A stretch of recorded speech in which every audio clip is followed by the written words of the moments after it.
எனவே தொல்லியல் வரலாற்றிலும் திருக்குறளுக்கான இடங்களை இருக்கிறது என்பதை நான் சொல்லுகிற போது, காலையிலே நான் பேசுகிற போது ஒன்றை சொன்னேன். கல் நின்றவர் என்கின்ற அந்த சொல் வள்ளுவத்திலே காணப்படுகிறது. அந்த சொல் நடுகல்லை குறிக்கக்கூடிய அந்த சொல்லாக இருக்கிறது. தமிழனுடைய தொல் எச்சங்களில் ஒன்றாக இருக்கக்கூடிய நடுகள், அந்த நடுகள் போர் வீரனுக்கு எழுப்பக்கூடிய வரலாற்றை அது எடுத்துச் சொல்லுகிற போது வள்ளுவர் சொல்லுகிறார், என்னை முன் நில்லன்மின் தெய்வீர் பலர் என்னை முன்னின்று கல்லானவர் என்று சொன்னார்.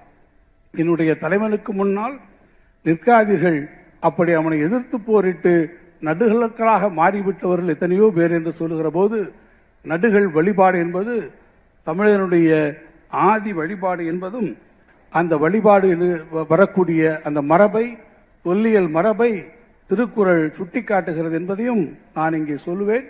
அதை போல இரும்பின் பயன்பாடு அமைந்திருக்கக்கூடிய நாகரிகங்களில் மிக தொன்மையான நாகரிகம் நம்முடைய தமிழ்நாட்டு நாகரிகம் என்பதை இன்றைக்கு நம்முடைய ஆய்வு முடிவுகள் எடுத்துச் சொல்லி இருக்கின்றன. இரும்பின் பயன்பாடை இந்திய திருநாட்டில் யாரும் அறிவதற்கு முன்பாக நாம் அறிந்திருக்கிறோம்.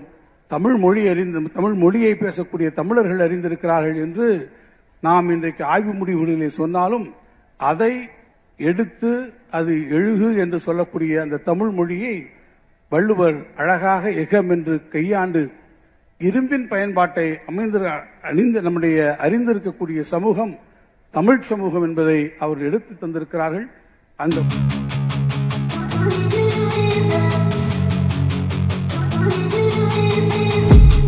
I've been dreaming on in my head like I've seen it, a life worth